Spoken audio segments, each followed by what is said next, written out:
Sanbanani, and welcome to Our Africa, the show that keeps you up to date with all the news-making headlines across the African continent for this week. We cover the four corners of the continent, from Cape to Cairo, Mombasa to Lagos. We bring you business, politics, health news, and arts and culture. I'm Leseho Mokwanane. First thing first, let's take a look at the story of the week.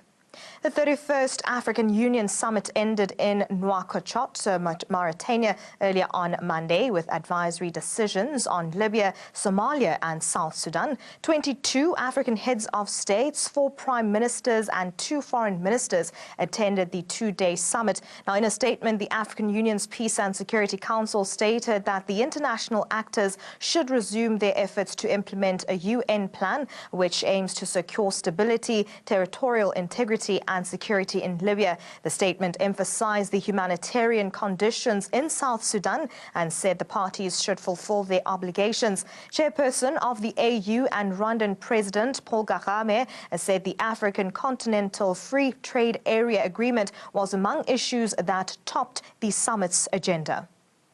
Joining me in studio is Chadia Tapiwa Diamond, an Afro expert, and we also have Dr. Hir Kumba, acting chair of African Diaspora Forum. A very warm welcome to you, gentlemen, and thank you so much for your time. Thank you very much, Leseho.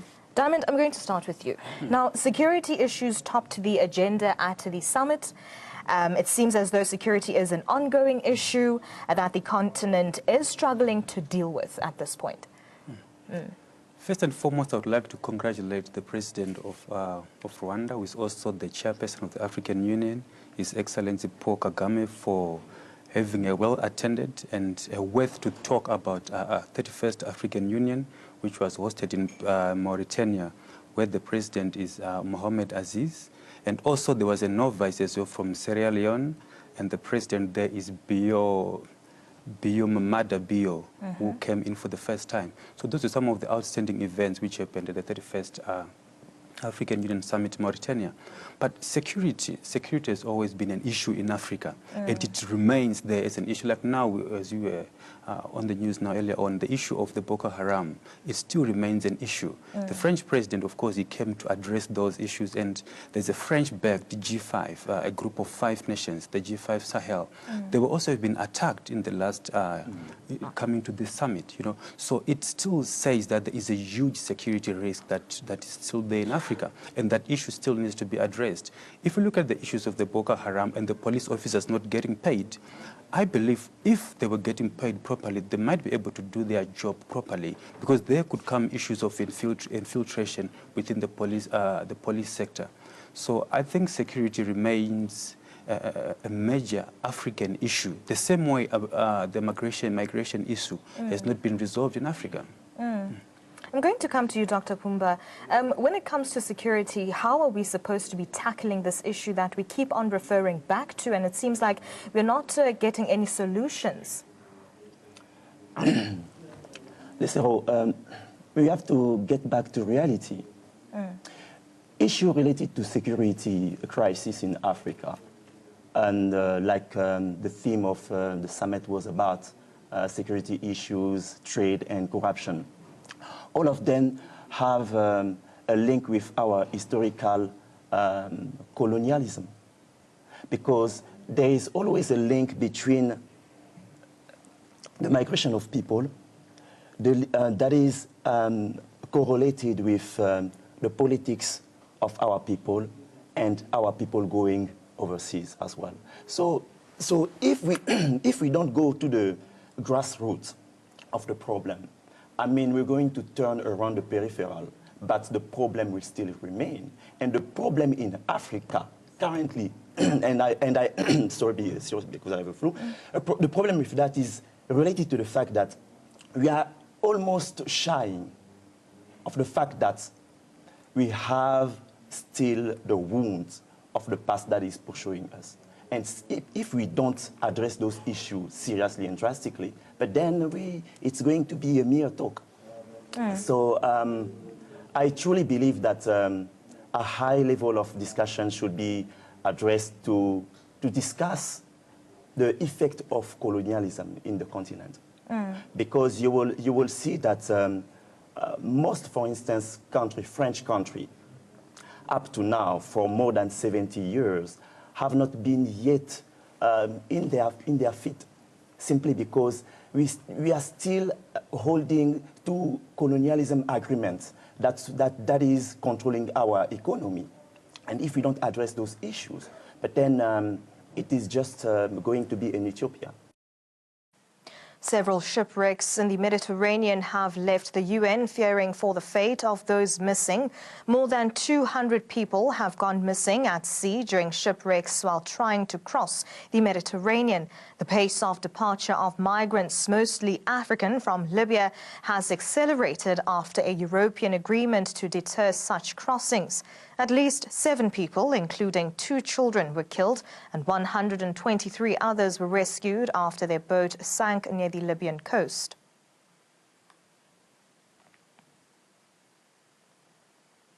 Malawian President Peter Mutharika earlier on Monday faced a growing corruption scandal ahead of next year's election after a leaked report from the country's anti-graft body accused him of fraud. Civil action groups called for Mutharika to resign over claims that he and the ruling Democratic Progressive Party received about $195,000 from a contractor supplying food rations to the police. Gift Truppins of the Civil Service Organization's Action Group stated that the information that was given is very clear that the president benefited from that transaction. If he does not resign after 14 days, they will take it to the streets. Mutharika's spokesman stated that the president had done nothing wrong after the Anti-Corruption Bureau report was published in newspapers. About 2,000 police officers stationed in Boko Haram hit northeast Nigeria demands months of back pay in an angry protest marked by tear gas and gunshots fired into the air. Members of the mobile police units who perform escort duties as well as man checkpoints and patrol with the military demanded up to 6 months' arrears and better accommodation. They blocked the main road outside the police headquarters in the Borno state capital, Maiduguri, chanting slogans including "Pay us our allowances or there will be no peace." Protesters let off tear gas and fired volleys of gunshots into the air. Equatorial Guinean President Teodoro Obiang Nguema announced a total amnesty for all political prisoners and opposition figures banned from political activity. This is according to a decree read on national television. The move comes after President Obiang called last month for dialogue and political interaction with opposition groups. 5 political parties had signaled their willingness to take part if their security was ensured. Obiang says the dialogue must allow wide participation of all political actors and guarantee security for those taking part. A 5-nation African anti-terror task force vowed earlier to press on in its battle against jihadists the day after a suicide attack on the outfit's headquarters in Mali killed 2 soldiers and a civilian.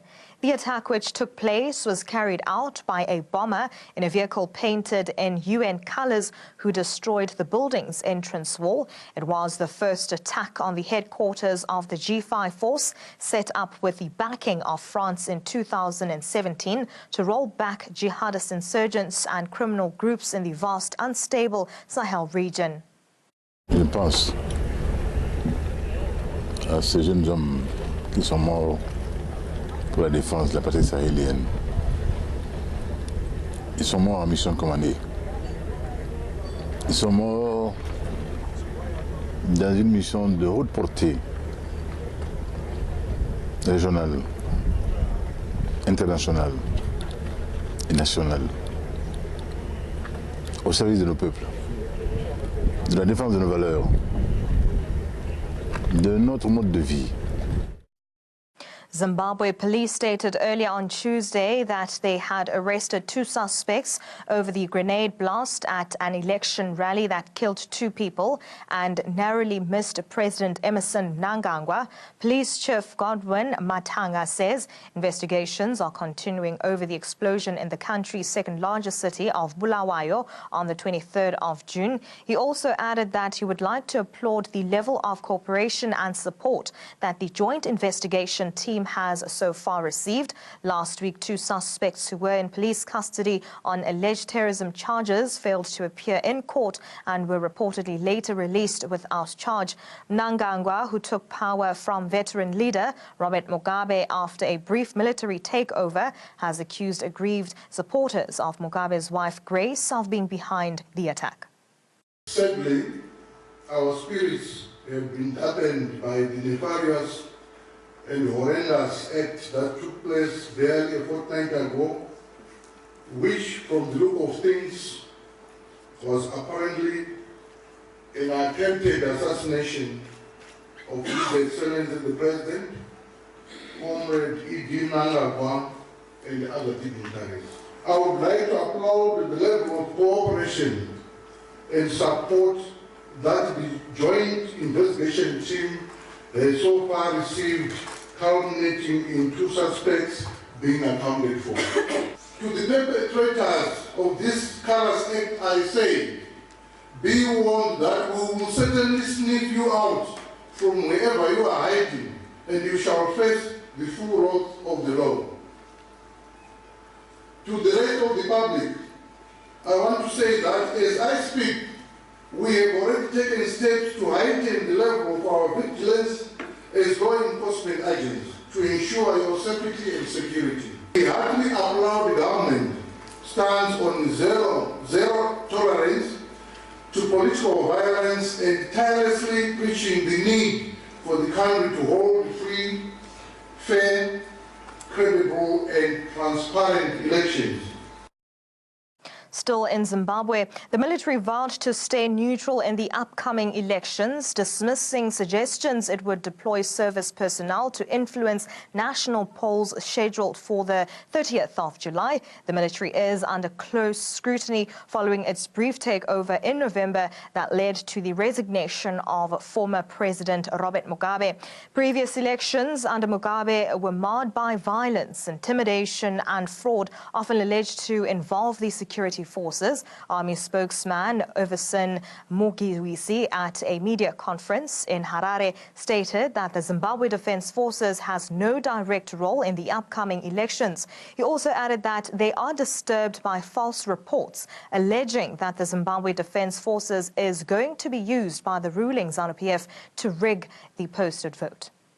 Our role in the elections is mainly to support the Zimbabwe Republic Police in their role of maintenance of law and order in the country before, during, and after the harmonized election. I want to raise concern over some individuals who mischievously and deliberately portray the execution of our mandate as participating in political campaigns. Falsehoods that have been reported include allegations of the ZDF deployments in rural areas to intimidate villagers so that they support a certain political party to enhance that party's chances of winning in the 2018 harmonized elections. Still in Zim, the finance minister says historic elections this month will bolster efforts to revive an economy that he admits collapsed due to Robert Mugabe's land reforms. Patrick Chinamasa, who is one of President Emmerson Mnangagwa's closest allies, says the ruling ZANU-PF party would resoundingly win the July 30 vote. Mnangagwa is banking on victory to provide a much-needed endorsement of his presidency and lure foreign investors to an economy. After the seizure of white-owned farms triggered hyperinflation, GDP nearly halved between 2000 and 2008.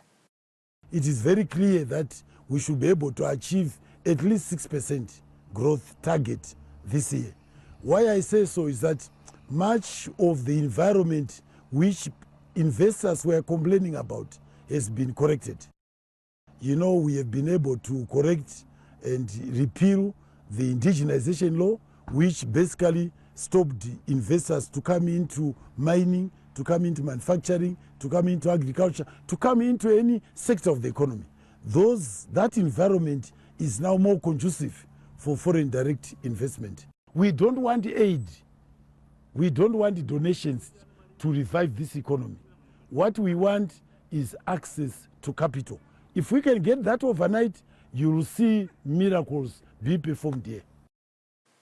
Back home, President Cyril Ramaphosa says the state visit by Ghana President Nana Akufo-Addo is an opportunity for the two countries to renew their friendship.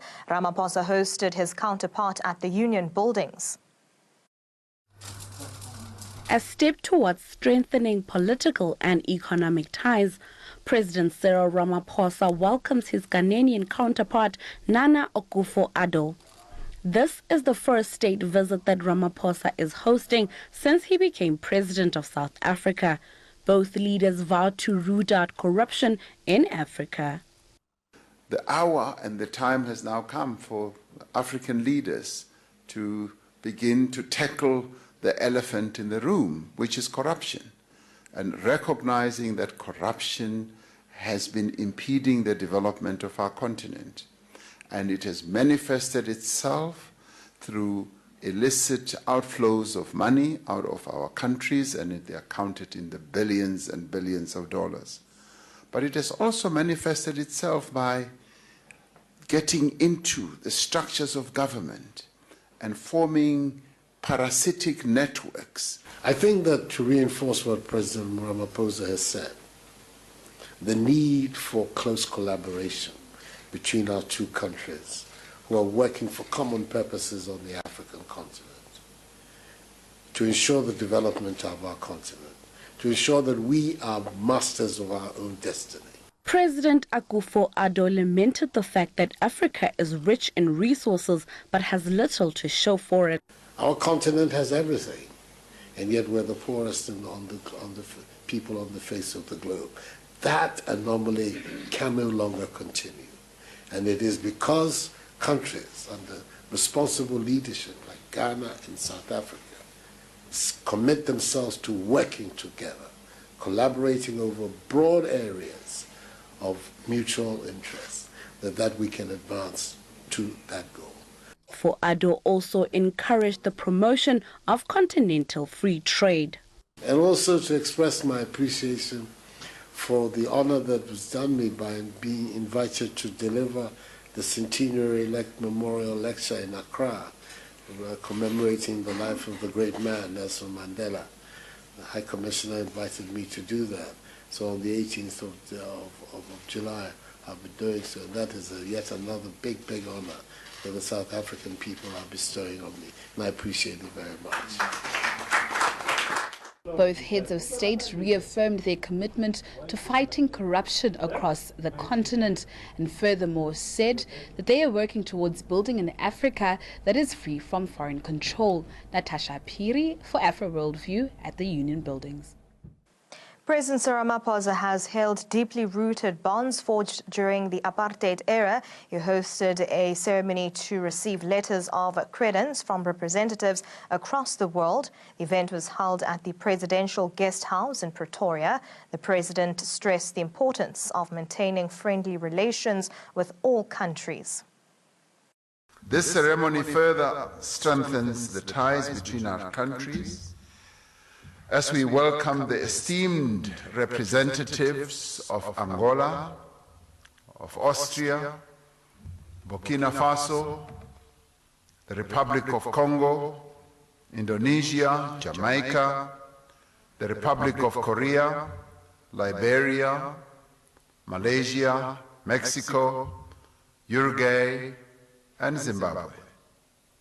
Your presence here is a firm indication of the commitment of your respective governments to maintain and deepen relationships with South Africa. Djibouti launched the first phase of Africa's biggest free trade zone, seeking to capitalize on its strategic position on one of the world's busiest trade routes. President Ismail Omar Guelleh hailed the scheme as the culmination of infrastructure projects boosting Djibouti's place in international trade and commerce. Somalia's President Mohamed Abdullahi Mohamed hailed the free trade zone as a victory for East Africa in comments echoed by Ethiopian Prime Minister Abiy Ahmed and Presidents Paul Kagame of Rwanda and Omar al-Bashir of Sudan. La zone franche internationale de Djibouti est en cela un projet phare qui culmine un nombre important de réalisations d'infrastructures qui ont vu le jour ces dernières années et qui vont dans le sens du renforcement de la place de Djibouti dans le commerce et les échanges internationaux.